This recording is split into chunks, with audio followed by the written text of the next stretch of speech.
So we're back from the jungle. I'm having a cup of coffee here on the beach. Our house was house sat by a couple who fed our dog and paid the bills for us.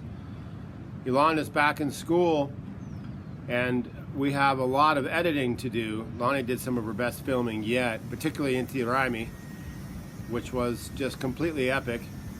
Free, a month of crazy celebration. It always inspires me when traditions based on agriculture remain so intact, ubiquitous to the social thread that I think Americans have zero understanding of. The TikTok 10-second experience has taken over. We did see a profound increase in internet use and cell phone use with everywhere and everyone.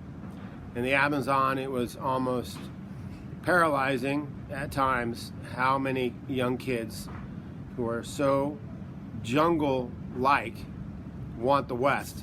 How many parents talked about their kids walking through the Darien Gap.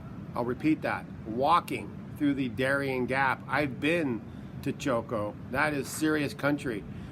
And I know that travel is intense and extremely dangerous. That is a very interesting reality of the Biden administration's open border.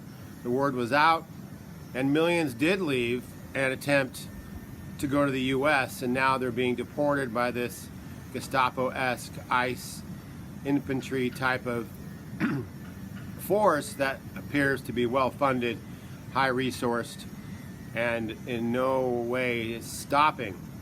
I sort of pity folks there now. The American dream was something that has permeated the cells of these social cultures that think they want more. I do say the idea of being poor is a mental weakness. When we first went to the Amazon, these men and women, particularly the leaders that we had come across in the deep Amazon, were some of the richest people I've ever met. Very intact, high integrity, incredibly skilled, and easy to be around. Exciting, interesting, fun, all the things you look for when you want to have a good Huckleberry Finn adventure, which is what I'm always looking for. This time around, less, but we were tied up in a lot of organization. There's a new element to our Amazon projects, and that is organization. That is something that's falling on me. In communication with my friend Raven, we have to be basically construction managers to get these projects off and get them completed quickly. Things went way too slowly, and we have a timeline. Elon had school, and we had to get back. I wait on files from Luis of the construction of this Casa Comuna Cocina in Comunidad Quash, but I also look forward to further visits.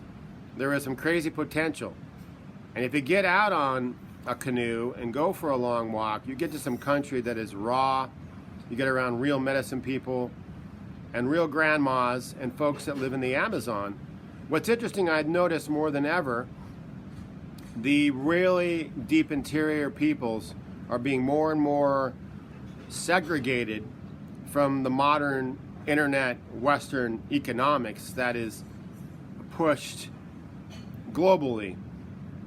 The fascists, the corporatists, the bankers, whom have a nationalized view, that being a global view, of control through the method of the digital venue, seek a paradigm where we are reliant on the state. And the kids are obedient, so are the adults, to that machine. That is a simple beginning to a long-term attempt to put us all in sort of a mindset that's dystopic and reliant. We look to that phone for health reasons, exercise reasons, financial advice, for dating. It's become the voice, the intellectual assistant.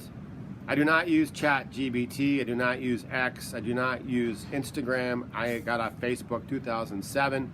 I have a web page, and I have a lot of YouTube videos. Those are the only venues I have, and you have to have those. I don't own a cell phone, I never text, and I don't do those things because I don't want to be bothered, but number two, I don't appreciate the distractions that come with it. And this seems to be the real game with this technology, is avoiding the distractions. Real disciplined people know exactly what I'm talking about, and those other ones are going to continue to follow along fairly obedient.